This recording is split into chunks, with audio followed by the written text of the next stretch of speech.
Hi, I'm Vince. Generally, concrete is low maintenance, but here are a few things you can do to keep your hardscaping looking its best.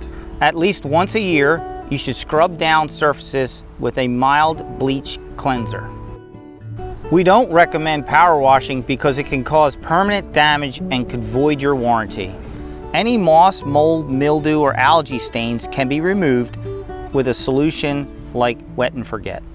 Never use metal shovels or tools to remove snow and ice. If you're using a snowblower, make sure you use rubber blades.